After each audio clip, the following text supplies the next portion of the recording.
Thank you for tuning in to the GSMC Basketball Podcast presented by the GSMC Sports Network.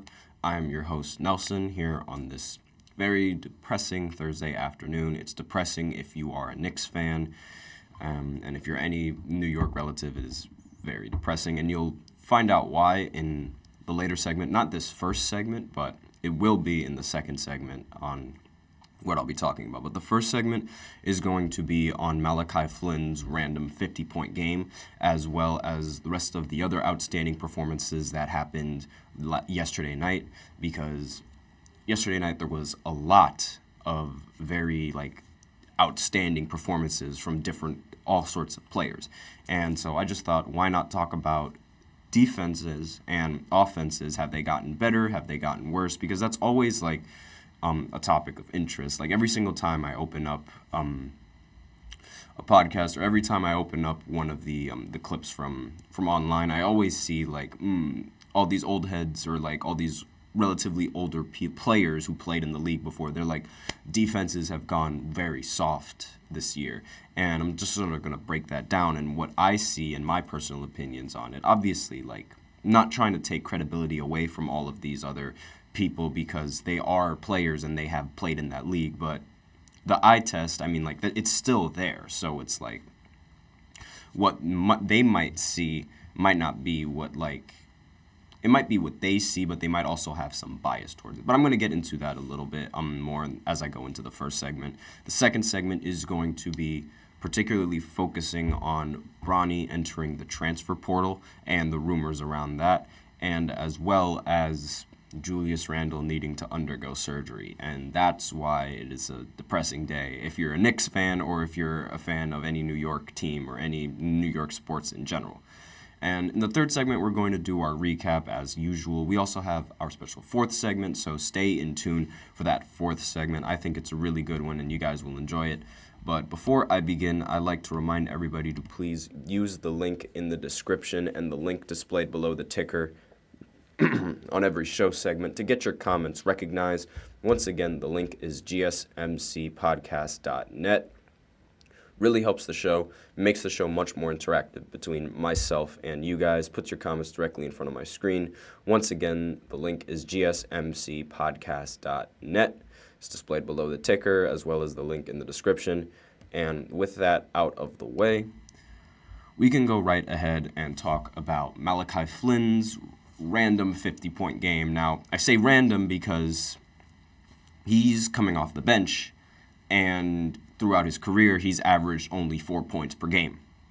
So this is probably the most random 50-point game in NBA history, and the most recent random 50-point game that I can remember is when Eric Gordon when James Harden was out for Houston, just randomly decided to drop 50 on the Jazz. And that sort of, to me at least, that felt like the start of a bunch of random players just having these ridiculous games. Because Eric Gordon, he was coming off the bench, but in that game he was starting, and he's really he's a very good basketball player, and he was known to be a phenomenal basketball player before his time with Houston. But around the time when he was on Houston, he was primarily he was considered to be a role player, compared to the rest of the team that was where the offense was heavily reliant on James Harden and Chris Paul. He was seen as a role player in that system, and ever since he just randomly had this 50-point game, I've seen more role players just have more random 40-point, 50 points, and 30-point games than I would have normally. And it's sort of it's begged the question, has defense gotten better, or has defense gotten worse, or has offense gotten better, or is it just a combination of both? Because with this 50-point game, Malachi Flynn now has a better career high than players like Paul George, Manu Ginobili, Kevin Garnett, Magic Johnson, Kawhi Leonard, Chris Paul, and even Bill Russell. So the fact that I don't want to say random, but the fact that a bench player, yeah, that's the better word. The fact that a bench player was able to come out and score 50 in a game is literally unheard of. It's never happened in the history of basketball. And when people see that, the first thing that they could think of is, oh, well, the defense is so lazy in this league. It's like, obviously, like anyone can score 50 if they just have a good night. And that's sort of been the casual take when you look at all of these random 50-point games that some of these players have. Like, just last night, I'll list off all the dominant performances from last night. So you have Malachi Flynn's 50-point game. Devin Booker ended the game with 40 points and 8 assists. CJ McCollum ended the game with 36 points. Anthony Davis ended the game with 35 points and 18 rebounds. Jaren Jackson Jr. ended the game with 35 points and 3 steals. Kevin Durant ended the game with 32 points, 6 rebounds, and 7 assists. Paolo Banchero ended the game with 32 points. Jordan Poole ended the game with 29 points. Jalen Johnson ended the game with 28, 14, and 11 with 4 steals and 1 block for the Atlanta Hawks. So phenomenal game for him. Anthony Edwards ended the game with 28 points. Cam Thomas ended the game with 27. Kristaps Porzingis ended the game with 27 and 12. Pascal Siakam ended the game with 26. LeBron ended the game with 25, 7, and 9. Tatum ended with 24. Halliburton ended with 24. DeAndre Ayton ended with 24 and 16. Jaylen Brown ended with 23. Scoot ended with 22 and 10. Giannis ended with 21, 7, and 8, along with 5 blocks. And those were all the outstanding performances that I had written down. And when you look at that, like in hindsight, it's normal to think like, oh, the defense has sort of been relatively lackluster. And when you look at these games, like when you're just turning on the TV, it looks as if like the players, they aren't really trying as much on defense as they are on offense, because most of the time we see the corner three as a wide open shot. That's the shot that a lot of teams try to look for now in this league. If it's not a shot in the paint, then it's going to be a corner three. And we usually see defenses rather lazy to go and make that rotation and try to contest that jumper. And not to mention like the rest of how the NBA refs, I didn't mean to say refs, but how the refs sort of officiate the game, it's also impacted how we think the game actually is. So like, for example, the refs, they now in the NBA, they give technical fouls for, it feels like, for anything. But back in the day, a technical foul back then required a lot more force than it would require now. So, like, a technical foul now, or even a flagrant foul now, it would require, like, there's less of a requirement for a technical or a flagrant foul to be called. But back in the day, it would seem like, oh, that's just a common foul. Like, the most common example is what the bad boy Pistons did to Michael Jordan, where it's like the stipulation around it is like, oh my God, every single time Michael Jordan went up, we knocked him to the ground. Like, you would think that they were just throwing haymakers at him, or they were just elbowing him every single time he would drive to the paint. And they would do that, but not every single time. Like, hand check, as much as they refused to admit it, hand checking was a thing back in the NBA, back when Michael Jordan was playing. There were several clips I can pull up where Michael Jordan gets where there's a foul called on Jordan for hand checking, or there's a foul called on the defender for hand checking Michael Jordan. And the ref literally does this, and this is a symbol for hand checking in the referee handbook. So with all of that in mind, like with how like the thought process is that back then it was tougher and now it's like a little bit softer, that also like applies for the defenses and like the effort being put on defense. And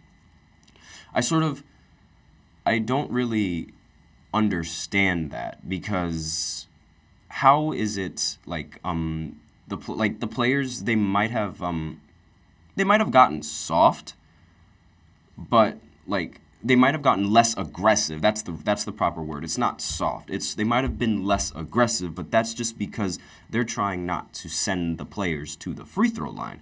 Because back then, if you send someone to the line, and chances are the only people that you'd send to the line are big men because they would dominate the paint, they wouldn't be able to shoot. So it really wouldn't matter like what you did with them. If they can't shoot, they can't convert those 2 points. Now with teams like figuring out that like, oh, we need to hit free throws, the rest of the defense isn't going to just allow you to take free throws, especially with players that live at the line like Joel Embiid, James Harden. They aren't going to try to foul any of them. Like, imagine back then, like if a player was able to manipulate the rules like how Harden was able to do it. Back then, I guarantee you a lot of players would come up with that defensive strategy of just trying not to foul him. Like, I feel like it's normal. And the fact that now zone defense is a thing in the NBA, I honestly think it's made it a little bit more difficult to score, because if you do not have a team that has shooters, then teams can go up and press you in a 2-3 zone and ultimately make your and ultimately exploit your lack of spacing. Because in a 2-3, it's primarily meant to guard like in the painted area. And the reason why it wasn't a thing back then is because like so many teams would have abused that 2-3 defense to stop all of the big men that go in the paint, and they forced everyone to play man. And forcing everyone to play man, while it might sound like the defenses are much tougher, it's really not. Because it's a lot easier to go by one defender than it is to go by 2 or 3, which is what a lot of players, and a lot of good players, I should say, are usually accustomed to seeing. Like, again, James Harden. Now, if 90s rules would be applied to James Harden, teams wouldn't be able to send a double team over to him unless like they fully commit. Like, they can't hedge a double team and force him to pass. They have to fully commit to that double. And with that in mind, and with how the spacing was back then, you were able to like afford to double team a specific player, because chances are most of the other players would try to get a little bit closer to the painted area, and since they're much more closer and the floor was a lot smaller, it becomes a lot easier for players to just go back out there and contest. Now with how the spacing is, because the spacing is a reaction to zone defense. Like, that's what spacing is. So the offense needed to adapt to the new defensive rule change. Like, that's how I see it, because if NBA players played man now, Luka Doncic and company would probably end up scoring way more points and end up producing a lot more, like, individually, as opposed to now where they have to, like, make the right reads and make the right play. Because as the best player now, that's sort of what you're expected to do. And back then, you didn't really have to do that. Like, the second you got by your defender, and the only reason why there was like legitimate help defense back then in the paint was not as sweet as as a lot of the older players would like to say. It's because there was no spacing. You remove that spacing, and chances are, and Michael Jordan would probably average 50 in that league, just because like all you'd have to do is just clear out everyone, make sure there's nobody in the paint, and once that happens, like, since defenders cannot play help defense, he's just gonna blow by every single defender every single time. And like with how the skill gap was back then, no one was better than Michael back then, and no one was able to guard him one-on-one. Like, that's just known. Like, the defense back then, while there were some players that were like individually better at playing defense, it wasn't a majority of the NBA. And now zone defense has sort of allowed, and like help defense and rotations and things of that nature has sort of helped defenses get better, because now teams are able to like switch off of screens. And sometimes that would be beneficial, other times it really wouldn't, but forcing a player to fight through the screen, chances are that just creates an open shot more times than it would if the player were to just switch. And that switch would in turn cause the guard to needing to get past the center, this, that, and the other. And it could really go both ways. It's either the guard tries to isolate the center or the center tries to isolate the guard. It's one of two things. And you wouldn't be able to do that back in the NBA with how the defense was structured back then. So I actually think that it's both. Like, the defense didn't get worse. It got better, but the offense just got dramatically better as it responded to all of the defensive changes. And, like, there needed to be a shift in, like, the offensive game. And Curry, obviously, like, being the catalyst of all that thing. I think it's just a mixture of both. Like, both the defense got better and the offense just got better. It's just which one got more better is the real question, and that's offense. Offense ultimately became much better because now a lot of players are expected to do more for the team than to just fill in a role. So, like, Michael Jordan, like, he was obviously, like, their dominant scorer, but you wouldn't really ask him to do much other than score. Whereas, like, with now in the NBA, if you're the best player on the team, you're asked to be able to score, you're asked to be able to defend, and you're also asked to be able to create good shots for your team because you can get yourself open. And that's why zone defense, and that's why the help happens, because all of these players, they're just so good on offense now that you have to come over and help because they demand a double team, which in turn creates open looks for the others. And with the spacing being how it is, it's either you live with the best player taking the shot, or you live with someone else taking the shot. And most of the time, teams would rather someone else take the shot because it is a corner three.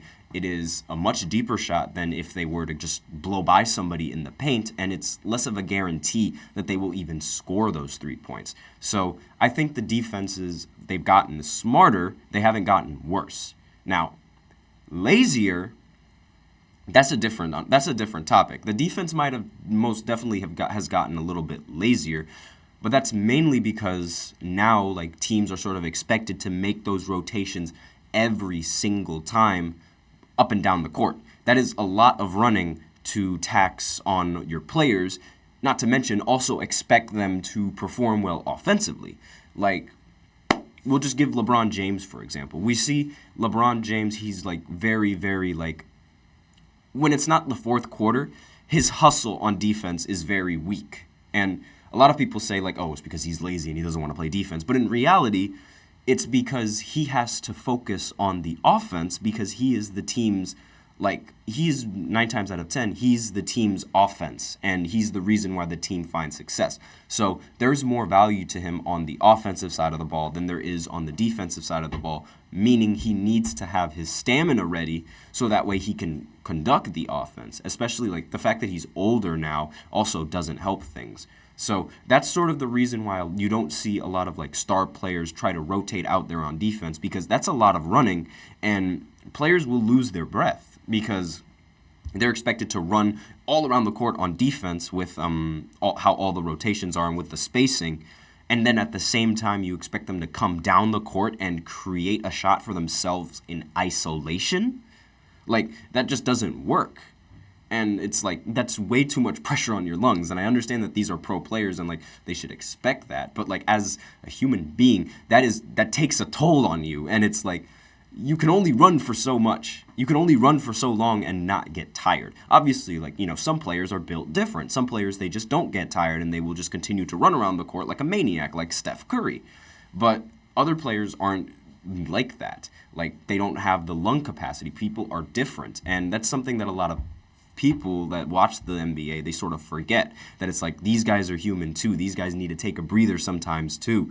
And they would rather get the possession over with than needing to play defense so that way they can go ahead and use their stamina on offense. And it's like, most of the time when you have a good offense, it projects on the well, I think it's more the other way around, actually. Scratch that. The better defense you have, the better your offense will be because you have more energy after getting a stop.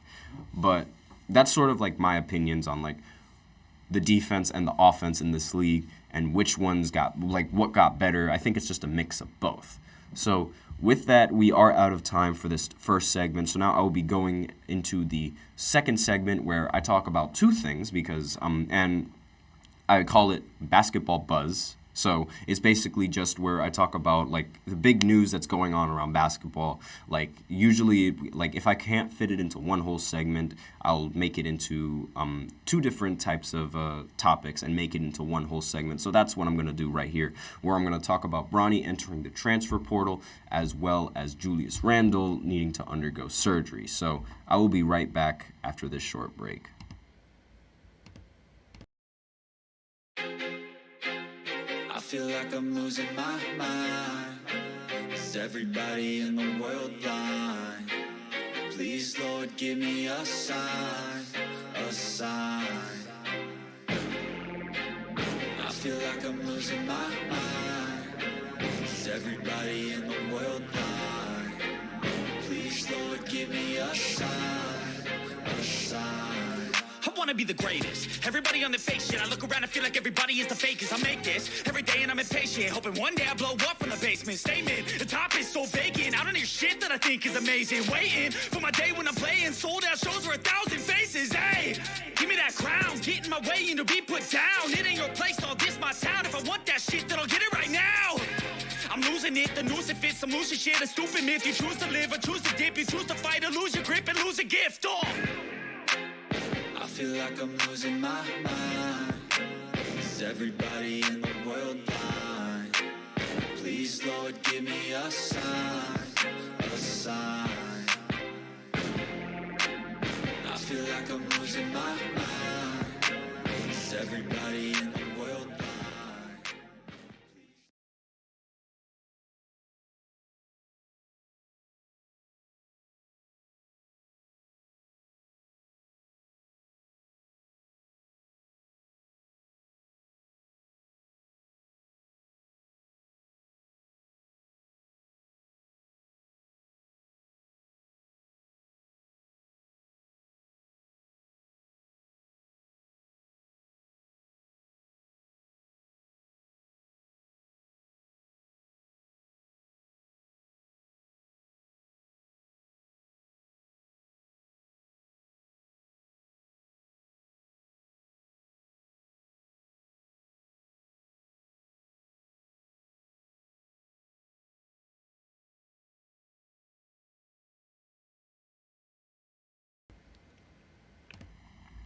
And we are back with the second segment of the GSMC Basketball Podcast, presented by the GSMC Sports Network. And in this second segment, we are going to be talking about, as a whole, we're going to be doing this new topic that I call Basketball Buzz, where I just like tell all the big stories that's been going on around basketball, whether it's NBA or just basketball in general. So I'm just going to go ahead and talk about the two big stories, one that happened recently and one that's been happening over the course of this week. But before I begin, I like to remind everybody to please remember to use the link in the description to get your comments recognized, or the link displayed below the ticker on every single show segment. That is GSMCPodcast.net. Really helps the show, makes the show much more interactive between myself and you guys. Once again, the link is GSMCPodcast.net.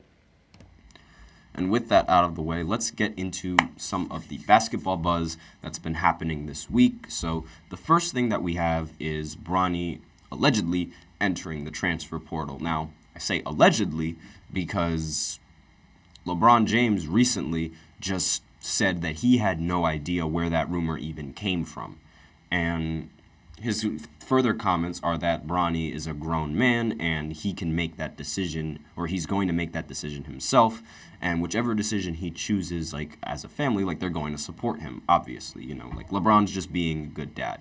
So I think this rumor, it sort of started when, it started recently this week, but I think it started mainly because like Bronny's draft stock is not as high as a lot of people thought that it was. Like, I'm not even going to lie to you, this draft class is probably one of the weakest draft classes that I've ever seen.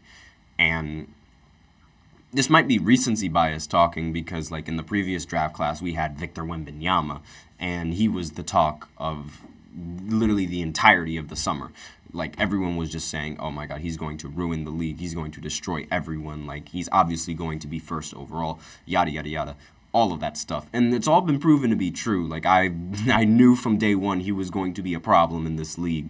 But a lot of people didn't believe that. A lot of people thought there was actually debate on who was going to win Rookie of the Year and, like, who was going to be the best rookie of that draft class. Everyone assumed that Scoot Henderson was going to be the best player from that draft class. And so far that has been proven completely untrue. And a lot of people also thought that Chet was going to win Rookie of the Year just because of his, like, efficiency and, like, the fact that he wins. And it's like, that's not what Rookie of the Year is. Like, you're describing MVP. And even with that, like, there's already an MVP candidate on the OKC. So he's out of the picture with that one.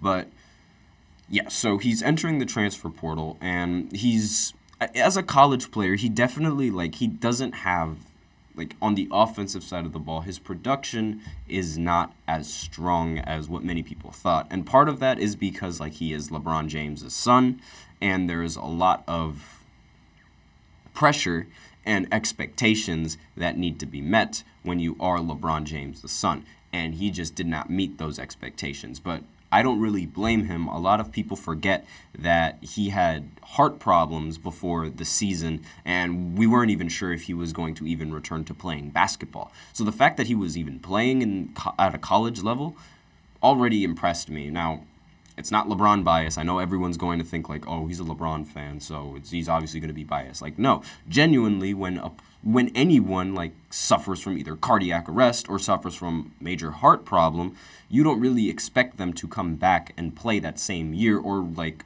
even play nearly as good as, like, is expected of them.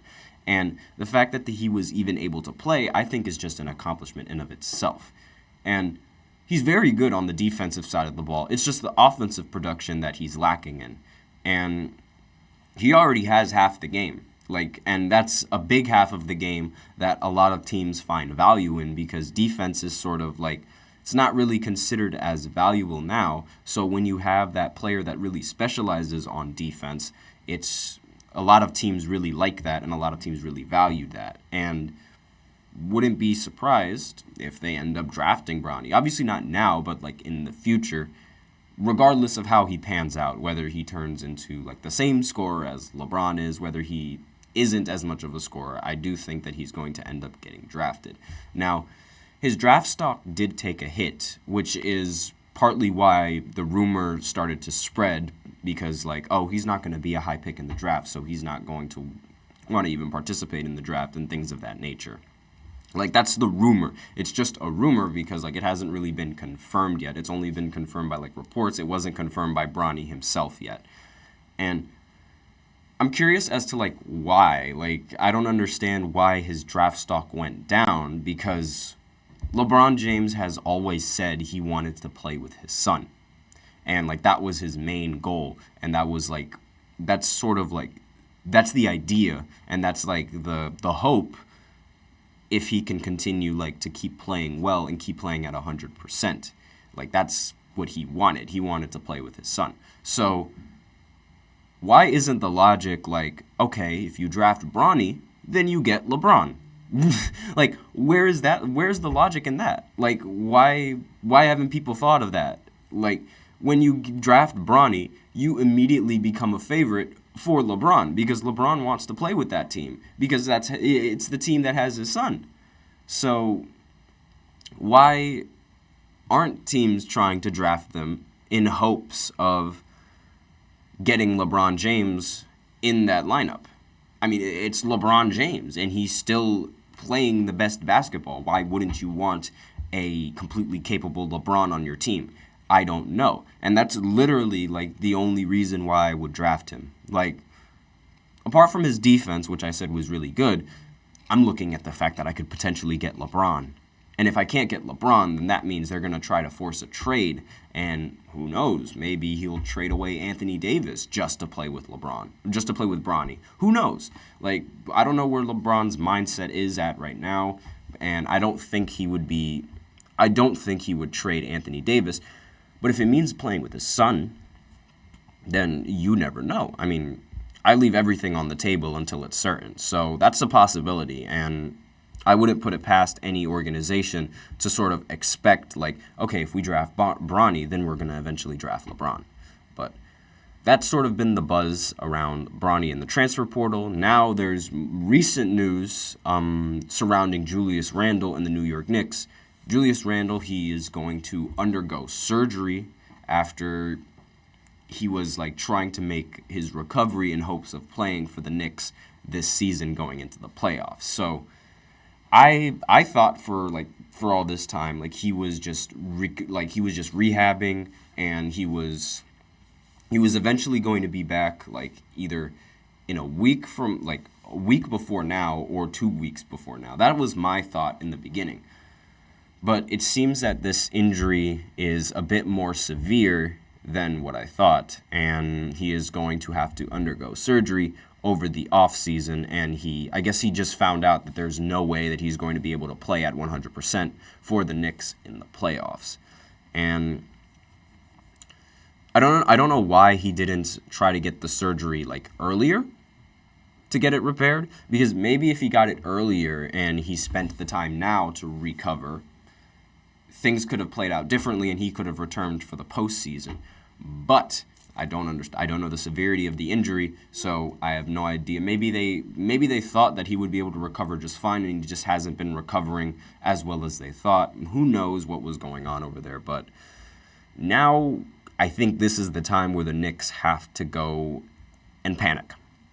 This is the time to hit the panic button, because I thought that Julius Randle was going to be fine for the playoffs, and that was the production that they needed. Now they're not even going to have that production. So now it's time to hit that panic button. The rest of the Knicks, they need to find that offensive production in the rest of the bench that they were able to get, and they need to apply that right now. Like this instant now. Because if they do not get that bench rolling and they do not get the rest of those players consistent before the playoffs, they're not going to get consistent during the playoffs. They're the Knicks. And one of the things that, like, I know it's a joke that, like, the Knicks, like, you know, they're just a loser. They're just a losing franchise, and it's like they never go far in the playoffs, this, that, and the other. But a lot of people don't really ask why. And there is a lot of pressure being a New York Knick, and there is a lot of pressure playing in the Garden. Like, any other player loves playing in the Garden. And they always have their best career games in the Garden, like Reggie Miller when he eliminated the Knicks in the playoffs and scored 8 points in literally like 9 seconds, however long that was. Michael Jordan, when he changed his number to 45, he put on a show, like 6 games just coming back from baseball. Kobe Bryant, he also put on a show, dropping 61 points. Carmelo Anthony, he also put on a show. While he was playing for the Knicks at that time, like he still did, he put on a show. And James Harden, he also put up 62 points at one point and also put on a show when he played in the Garden. And you have all of these players that, like, they stamp the Garden. Like, they literally put the day that they play the Knicks on their calendar, and they get ready for that game because they know that it is their time to show out. Like, that place is an attraction for tourists. It's an attraction for so many fans across the NBA, and it's like it's always packed, and everyone always tries to make sure that they have a good game in that Garden. And people don't really think about the other side of what they have to deal with, like the Knicks. The Knicks, they constantly have to deal with that thought in their head that, like, oh my God, this player is going to go off. Like, it seems like every single game that they play at home is a playoff game because every other team tries ridiculously hard to play very good in the Garden. And that takes a toll, and that's going to sort of like, I don't want to say, it's going to wear out some of these players because constantly expecting to play like a playoff game every single day it's not healthy, and it's not going to be good for the team where it's like, you know, sometimes you need games where you can relax. And like the Knicks, they'll never be able to relax because every single time they're sort of they're always expecting that someone else is going to have a ridiculous performance. And then once they get into the playoffs, the rest of the crowd gets in their head because it is a very loud arena to play in, and with all of those people shouting, it's just a lot of pressure. Julius Randle was unable to handle that pressure in his first postseason run with the Knicks, where he got eliminated by the Atlanta Hawks, and Trae Young completely shut that place down, and Julius Randle was nowhere to be found in that series. And it's just the pressure of being a Knick, I feel like it got to him. And it didn't get to Brunson, however, because Brunson, he's made out of sterner stuff playing with Villanova. But that's my opinions on the Knicks and why they can't really seem to make it far. It's just too much pressure the rest of the year. And they definitely of all the teams, they have the most pressure because media coverage is always on them. They're literally in New York, and it's like if they play bad, then the New Yorkers are going to talk bad about them. It's the same deal with like Philly and things of that nature. Like if you play bad in Philly, regardless what team you play for, you're going to get a lot of hate from their fans. Like it's incredibly toxic. And while I might not agree with it, that's sort of the burden of what it takes to be a Knick. It's the burden of what it takes to be a Sixer. It's the burden of what it takes to be a Jet, a Giant, an Eagle, all of those kinds of things. It's way too tough. And don't even get me started on the Cowboys because we know how tough it is. And the same thing really applies to like Boston, and that's sort of the reason why I feel like Boston collapses in the playoffs, because that pressure of needing to win all those championships and this and that and the other, it just gets to them. And the expectations, it also gets to them, because they're expected to be the best franchise in the NBA, and here they are losing and things of that nature. But that's the basketball buzz that's going around this week. So with that, we are out of time for the second segment, so I will go ahead and go into the third segment where I give a quick recap of all the NBA games that went down yesterday. So stay tuned after this short break. Looking for your daily fix of sports talk without having to pay for it? GSMC Sports Network is available on YouTube. Just search GSMC Sports Network. Get your fix of daily sports talk shows on YouTube, absolutely free. NFL, college football, NBA, MLB, MMA, UFC, fantasy football, and so much more. GSMC Sports Network has shows running all day long, with new sports shows starting every 2 hours. Just like on your favorite cable sports channel, except GSMC Sports Network is absolutely free. Just search GSMC Sports Network on YouTube to catch one of your new favorite shows, like the GSMC College Football Podcast, Chip Shot Football Podcast, Hoops and Heels Women's Sports Podcast, GSMC Basketball Podcast, and so many more. Check it out for yourself. GSMC Sports Network, now available on YouTube absolutely free. Search GSMC Sports Network on YouTube right now.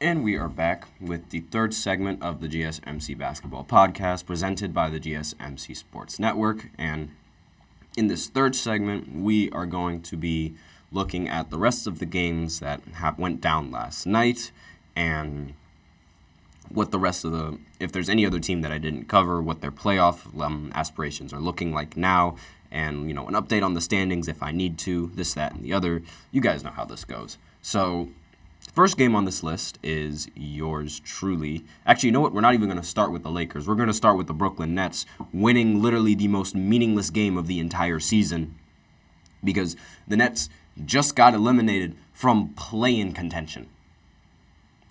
And now they decide to win. Why couldn't this happen any sooner? I don't know. But they beat the Pacers 115-111. And Cam Thomas, as I said previously, he ended the game with 27 points. Mikal Bridges ended the game with 17 points. Claxton ended the game with 14 points and 13 rebounds. And Schroeder ended the game with 12 points and 11 assists. So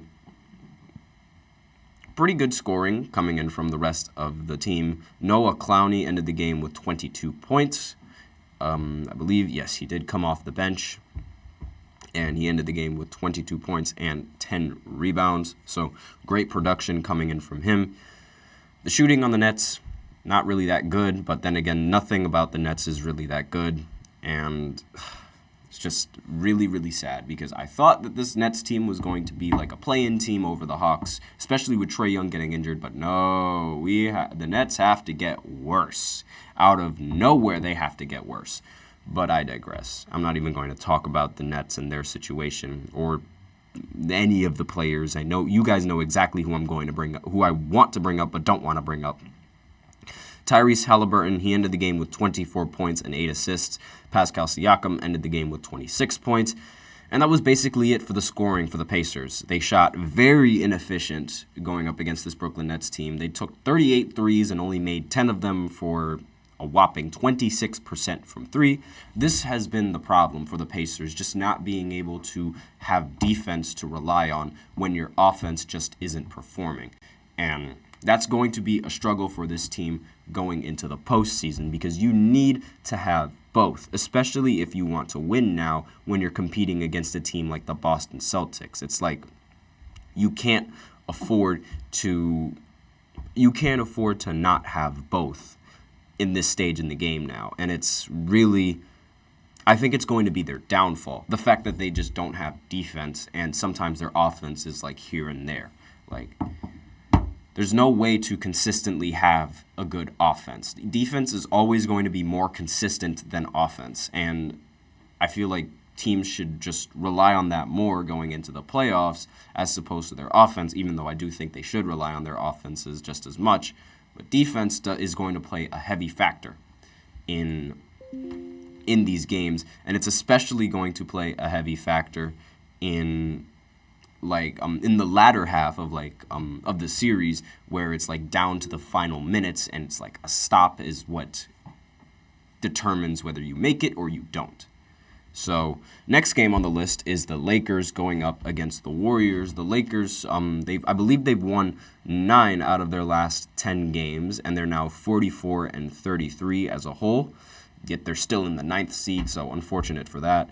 Anthony Davis, 35-18, like I mentioned previously. D'Angelo Russell ended the game with 18. Austin Reeves ended the game with 16, and Roy Hachimura ended the game with 19. So the starting lineup isn't a problem for this Lakers team. It's the rest of the players that end up getting minutes after the starting lineup that's a problem. So just reading off of the scores for the bench, Spencer Dinwiddie ended with 4 points, Taurean Prince ended the game with 5, and Jackson Hayes ended the game with 3. And literally only 3 players scored coming off the bench, and they had 5 players come off the bench. So that is not good, like, for the Lakers, because while you do need offense and defense, having a good bench also helps in the postseason because that relieves a lot of stress from your star players. Like if you look at how the Warriors won in 2022, they had Steph Curry, and then at the same time they had Jordan Poole coming off of the bench to help Steph Curry. And even in their championships, like before, they had a ridiculous starting lineup, but they also had Iguodala coming off of the bench, and they also had Sean Livingston coming off of the bench. They had great players coming off of the bench, and sometimes, like, the bench players are the make or break for a team because you never know when any of these bench players are just going to go off. And the fact that these Lakers, they don't have a good bench, it just puts more pressure on the starting lineup, and in turn puts more pressure on LeBron and Anthony Davis. And I think that's a recipe for disaster. Jordan Poole ended the game with 29 points. Kyle Kuzma ended the game with 17 and 12. So, let's see. Corey Kispert ended the game with 17 as well. And Tristan Vukovic, again, forgive me if I botched that last name, he ended the game with 15 points. So, scoring wasn't bad for Washington. It just wasn't good enough to stop the Lakers and their scoring. So, really don't need to talk much about this game. I mean, it just a basic matchup where it's like, the better team ended up winning against the worst team and the team that's tanking. So it's not that much of a surprise when you think about it. So don't need to touch on that game that much. The Trailblazers ended up playing the Hornets in literally the most 90s score I've ever seen, 89-86. They ended up winning. Barely any scoring coming in from either side. So relatively, not as much of not a fun game to watch if you were tuning into that game. Jabari Walker ended the game with 14 points and 22 rebounds. DeAndre Ayton ended the game with 24 and 16. Scoot Henderson ended the game with 22 and 10. And that was basically it in terms of scoring coming in from the Blazers. And the rest of the team shot horribly from the field. They shot 39% as a team and 26% from three as a team. That is really bad. And I'm surprised that they ended up winning, but the Hornets shot way worse than them. And Brandon Miller ended the game with 21 points. And that was literally the only player that was standing out for the Charlotte Hornets. Everyone else was meh. And he didn't even shoot that well either. Brandon Miller shot 9 for 20 from the field and 1 of 8 from 3. And the whole team only hit 5 3-pointers that night, and they took 31 of them. That is 16%. So that's definitely not going to win you any games in this league right now. So it makes sense why the scoring was so low. And both of these teams, they're really, really bad. And I don't know what trajectory the Hornets are looking to go at, and I don't know what trajectory the Blazers are looking to go at. I mean, the Hornets head coach is going to step down from his position, so maybe with a change of coaching, the team is going to find a better culture, but again, it just doesn't look like there's much hope for that team. Now, next game on this list is the Hawks going up against the Pistons. Not really much that needs to be said about this game. The Pistons, they're known for being a terrible, terrible team, but they miraculously had Malachi Flynn end the game with 50 points. And that was the only thing that was outstanding for this Detroit Pistons team. He ended up outscoring the entire starting lineup. That is really, really bad if you're the Pistons, if you have one player just completely outscoring your entire starting lineup. And with Jaden Ivey shooting 3 of 15 from the field, good Lord. And if it wasn't for that 50-point game, this game would be a blowout. Because looking at the rest of the box scores of this one, Jalen Johnson, I brought him up earlier, ended the game with his first triple-double, 28, 14, and 11. DeAndre Hunter ended the game with 26. DeJounte Murray ended the game with 24 and 11. Bogdanovich ended the game with 10. And Clint Capella ended the game with 11 and 16. So much better scoring overall, as a team compared to the Pistons. And obviously it makes sense that they were able to come out in the end because they're just the better team that night. Now, the big games, I'll save the rest of the games when I'm skimming through them, but these two big games, the Celtics going up against the Thunder, the Celtics ended up winning 135-100 against the Thunder. Now, I've said previously that the Thunder, they are the matchup that you want to play going into the playoffs. They did not have Shai Gilgeous-Alexander in this game, but I don't really think his production would have mattered that much. Because, the rest of the players for Boston, individually at least, they did not really play that well, except for Porzingis. The rest of the players, they were a little bit meh, but it was still a good team effort, and with that team effort, I don't think the Thunder would have had enough firepower with Shai to be able to stop them. So this moves the Celtics up to getting 60 wins, and they now hold the record for the most 60-win seasons in NBA history. And now the expectation is that they make the finals, but we'll see how that works. Now, this other important game, the Bucks went up against the Grizzlies. Now, the Bucks, they did not have Damian Lillard, and it's a bit of an anomaly because, for some reason, when Dame plays with Giannis, his numbers aren't good, at all in the slightest. He plays better without Giannis. But then when you take him out of the rotation, it seems since he plays better without Giannis, it seems like he's more hurting the team whenever he plays these games and Giannis is on the floor. But when he sits out, the Bucks only have won one game without Dame. And it's like, it's very weird because it's like, yeah, like on paper he's valuable, but it's like when you see him play with the whole team, it looks like he hurts the team a little bit more, especially with his shooting. Like, he hurts the team more with his shooting than it does helping, but that doesn't translate in the record. It's a weird anomaly, and they lose to the Memphis Grizzlies, who are a rebuilding team and are prone to injuries. Like, this is really, really bad news for the Bucks, and I'm probably going to do another segment just, like, wrapping up the entire Doc Rivers experiment, because right now Doc Rivers and the Bucks are 15-15 compared to when Adrian Griffin was on the team, was the coach of the team, where they were 30-13. So obviously they played more games, did not get nearly as many losses. There's a problem with Doc Rivers coaching. Like it or not, there is a problem. But well, the rest of these games, I'll go through them quickly because we are running out of time. The Orlando Magic ended up beating the Pelicans. Orlando Magic. And there's not really much that needs to be said about this game. They both have the same record. CJ, he went off 36-10, and Paolo Banchero went off 32-6-4. So we'll see how these teams do in the playoffs. Again, I feel like these teams are going to be one and done depending on their matchups. So next game, Timberwolves, they completely destroy the Raptors, 133-85. Don't really need to talk much about this game because like the Timberwolves, they are fighting for the 1 seed in the West, while the Raptors, they are busy tanking. So no need to cover that.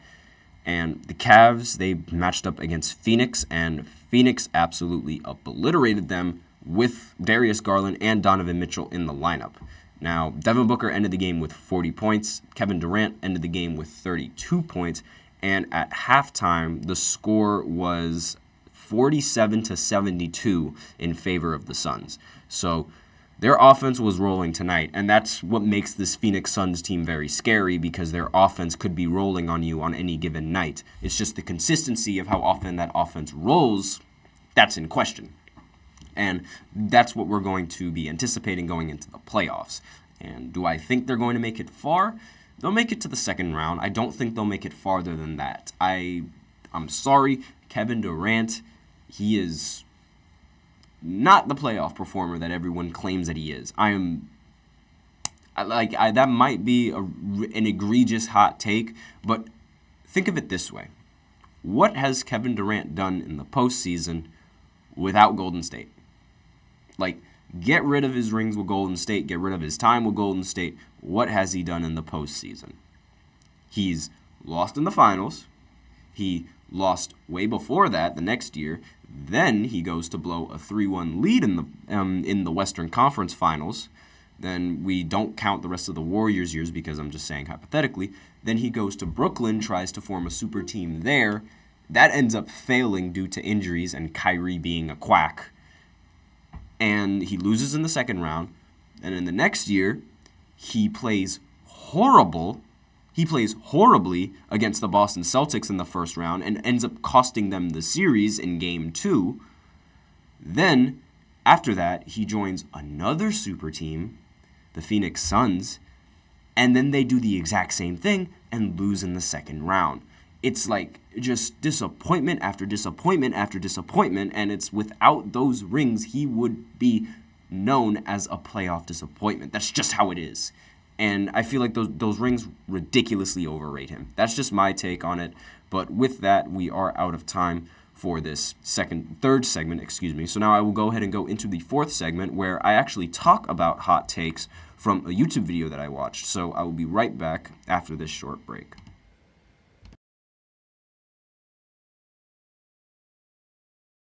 For the best and latest podcasts available anywhere, go to the podcast app on your cell phone and type in GSMC to access free content-rich podcasts on health and wellness, book reviews, sports, entertainment, relationships, social media, movies, technology, finance, and even weird news. Subscribe and download the GSMC Podcast Network's family of shows, available everywhere podcasts are found.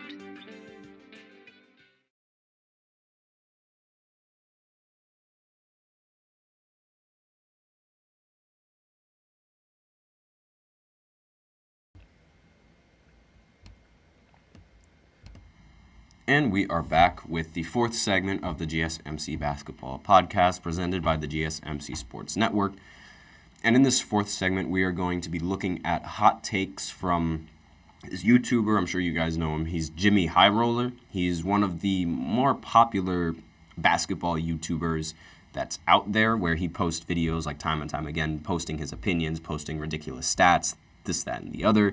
And he just recently posted a video where he gives his own hot takes. Now, usually he's more accustomed to looking at hot takes and analyzing them as opposed to him like giving his own hot takes. So this is the first time where he is sort of giving hot takes, and I'm just going to give like my overall opinions on this, whether I agree with it, whether I don't agree with it, this, that, and the other, and all of that. So first hot take he has is that Tim Duncan is slightly overrated.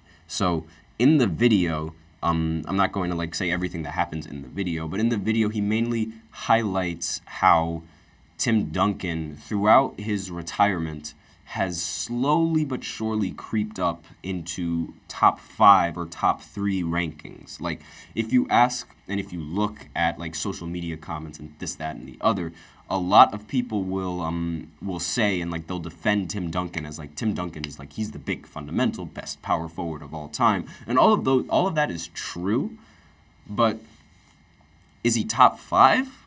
I don't think so.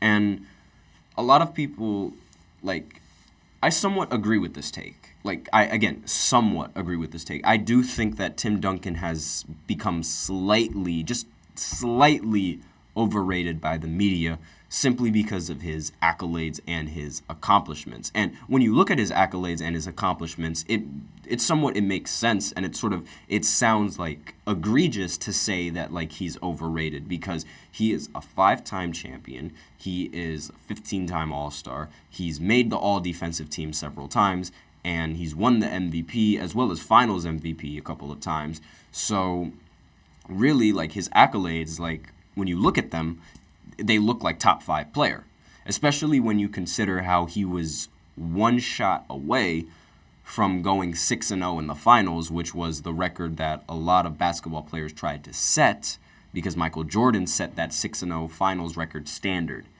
And, like, obviously when you look at that, like, it would make sense, but you also have to, you can't just take part of the context. You have to take the context entirely as it is. And Tim Duncan, when he was on the Spurs, was he ever talked about while being on the Spurs? Like, you never heard Tim Duncan in the Spurs. You always heard the Spurs. The Spurs were a ridiculously good franchise, and they had a winning culture around the team. They had a great offensive system as well under Pop, and those were, along with the Hall of Famers that they had on the roster, that was a big reason as to why they had as much success as they did. And it wasn't just primarily Tim Duncan, it was the rest of the squad that was doing not all of the work, because Tim Duncan, he did his role to the best of his ability, and he was by far their best player. But as a team and as the system, they all played within the system. Like, they had that understanding there was no I in team. And with that in mind, I think it's a little bit unfair to have him in the top 5 when you take all of that into account. Because other power forwards like Dirk and Kevin Garnett, they never had the benefit of playing within that system. I'm not saying that Tim Duncan is a system player, but throughout his career, he's found his success through the Spurs and their system. And he's played with countless Hall of Famers. He's played with David Robinson. He's played with Tony Parker. He's played with Manu Ginobili. He's played with Kawhi Leonard. Sometimes all at the same time he played with them. And obviously, with a squad like that, and with the system that they were running, it makes sense that they were going to find success. And it wasn't like he was carrying the team. The team was carrying itself.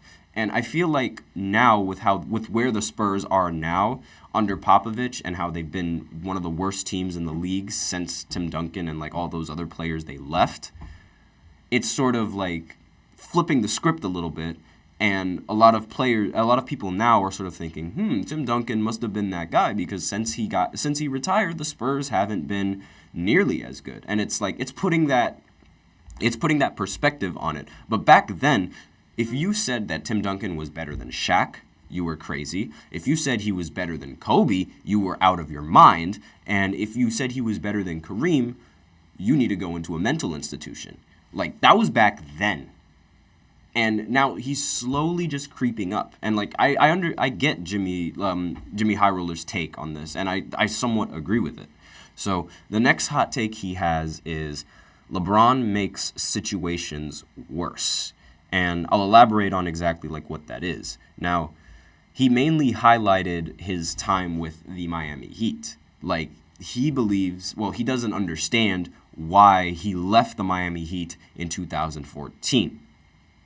He says that, well, like, it's sort of like, it's not really obvious, but when you think about it, it sort of is obvious. So D Wade was getting a little bit older.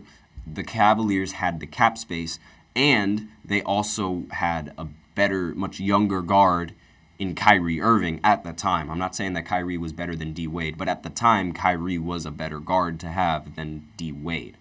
And he decided to go, well, that's the thought process. He decided to go over there because that seemed like a better opportunity for him. But when you look at the Heat now and what they've been doing, like, as a team, you sort of have to wonder, like, what would happen if LeBron had stayed? Maybe his career would have been better, or maybe it would have panned out a little bit different. But here's my take on that. I don't think that LeBron would nearly get as much respect as he does now if he didn't win a championship in Cleveland. And, like, if he would have stayed on Miami, everyone was just going to remember him as, like, he would have literally just been Kevin Durant, if anything. Like, people would have remembered him for only winning, like, with that ridiculous Miami team, and they wouldn't remember him for, like, redeeming himself and this, that, and the other. So him going back to Cleveland, it sort of altered his it would alter his legacy, because he would ultimately bring the championship that was sort of promised when drafting him.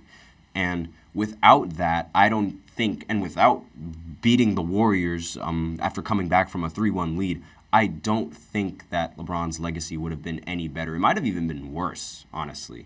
But that's a completely different conversation. He also highlighted how when he thought the Cavs weren't good enough in 2000 and in the 2017-18 season, well, no, technically, 2017-18 season, he didn't really think that the Cavs were a good enough roster. So what he did was he decided to blow up that roster entirely and just start from scratch, essentially. Like, that was his thought process in the 2018 season, to just start from scratch in the middle of the season. And right after that, he decides to leave just to go to the Lakers. And I don't really know how I feel about that. Like, because when I think about it, it's like that Cleveland team, like, before he made the changes, it was full of older players that weren't that good. They were past their prime. But it was full of old players that were good, but it wasn't full of enough role players. And I think LeBron sort of realized that going into the postseason, and that's why he decided to blow up the roster and only keep a few and add a little bit, and add a few players, because there wasn't enough role players for him to be able to do what he did. And I mean, it ultimately led to him going to the finals. So obviously, like, off of, like, his back and off of the will of his offense. But I don't really look at it as LeBron trying to just, he destroys the team and then he immediately leaves, because that's what he's sort of trying to portray it as, where, like, he completely blew up the roster, made a whole new roster, and then ditched that roster the next year to go to the Lakers. And then he brings up the championship with LeBron when he won in 2020. Instead of running it back with the same team, the Lakers decide to implode the lineup and create a whole new team. And he says that he obviously, like, it's known, these type of decisions, they don't happen without LeBron's okay. But you also have to understand that LeBron isn't the one making these moves. This is the organization giving suggestions to him and him giving them the okay. The organization could say no for all they care.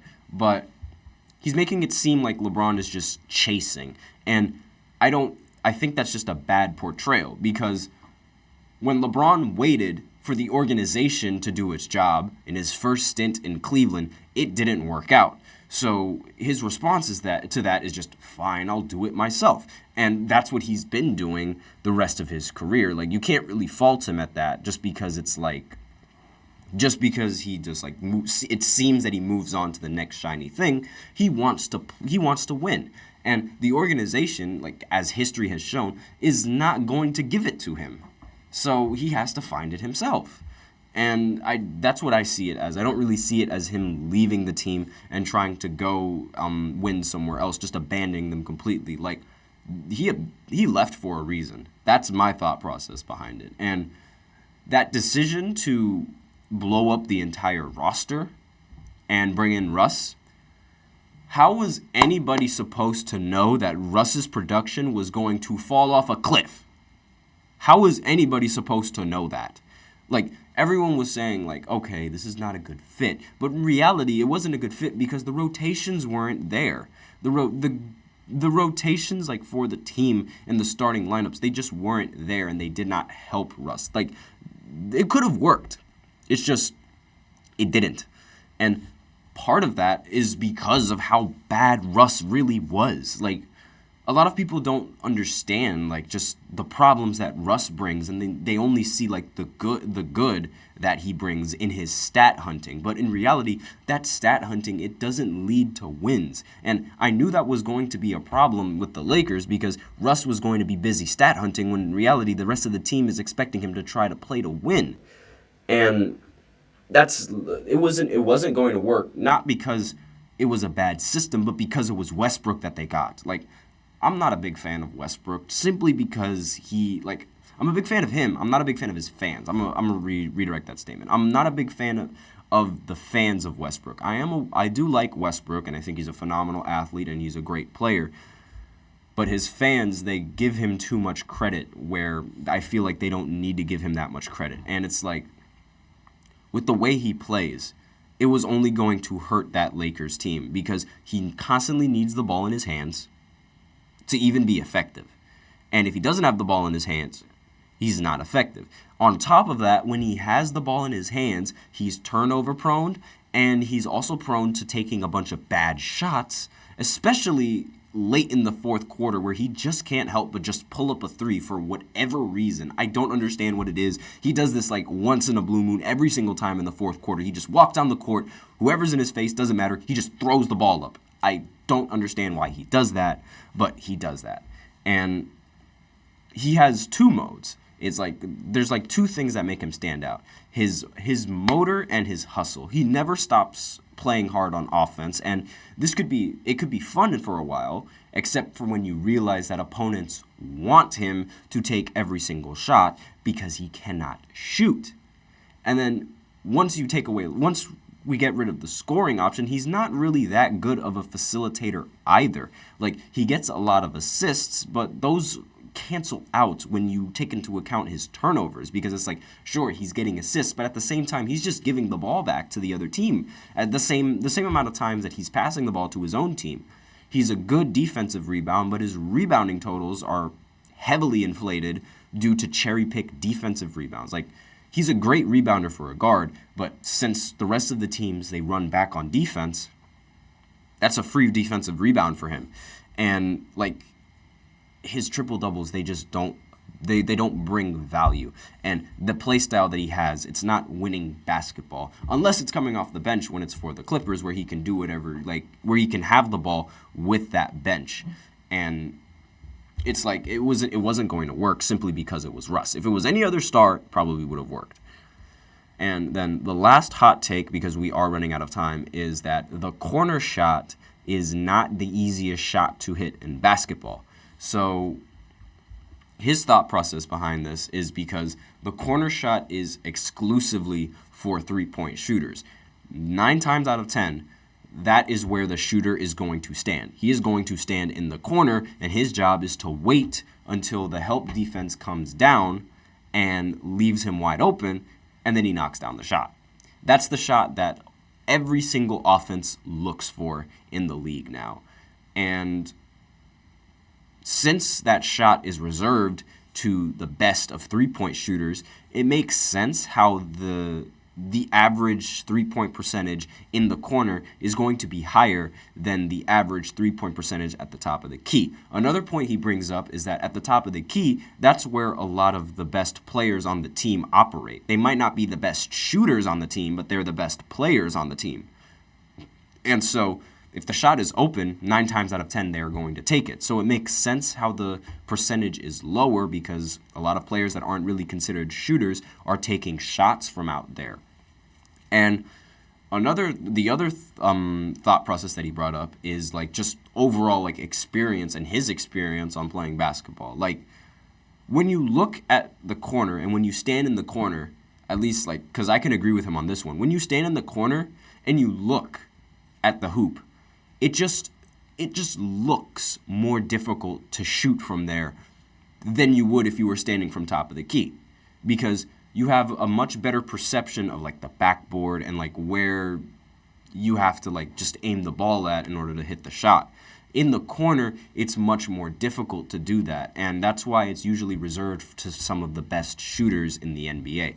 And it makes sense. Like, obviously, I think numerically, I think that's the easiest shot because it is the closest three-point shot on the entire court.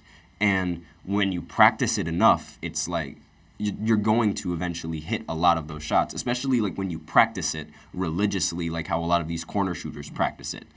So I feel like with all the repetition, the NBA has made it an easy shot. But in reality, like if you were to just take a shot from there, it's not an easy shot to hit. So I'm sort of in the mid-tier of that. I think it's when you practice, it's an easy shot to hit. But when you don't practice, it's not going to be an easy shot to hit. Because when you think about it, in the corner, like 9 times out of 10, that's literally the same shot every single time. And so you just have to remember that same motion where you made the shot, and you're going to make the other one when you step in for that corner three. So it's repetition, and it's the same shot that you're going to be accustomed to shooting every single time. Whereas opposed to if you're at the top of the key, you could be farther back from the three-point line. You could be closer to the three-point line. You could be more on the left. You could be more on the right. You could be off balance and things of that nature, which is another thing that I didn't bring up. The fact that a lot of these corner shots, they aren't off the dribble, and a lot of the shots at the top of the key, they are off the dribble, and they are mostly contested shots, which is why the three-point percentage at the top of the key is much lower than the three-point percentage in the corner, because in the corner, you're giving it to a shooter who is already set, ready to shoot, and who's most likely wide open. And all of these factors contribute to better three-point shooting percentages. So it makes sense, but I'm still sort of on that like mid-tier where it's like I think it's the easy shot, but I understand why other people might not think it's an easy shot. But with that, that is the end of the podcast, and that is the end of the fourth segment. So thank you for tuning in to the GSMC Basketball Podcast, presented by the GSMC Sports Network. Your support means a lot to us, so please remember to subscribe to the show and leave a positive review. It really does make a difference. We also invite you to follow us on Facebook, Twitter, TikTok, and Instagram for more content and updates. And as always, please remember to use the link in the description and the link displayed below the ticker on every single show segment to get your comments recognized. The link is GSMCPodcast.net. Really helps the show, makes the show much more interactive between myself and you guys. Once again, the link is GSMCPodcast.net. And that does it for the show today. I am your host, Nelson. Thank you guys once again. And as always, take care.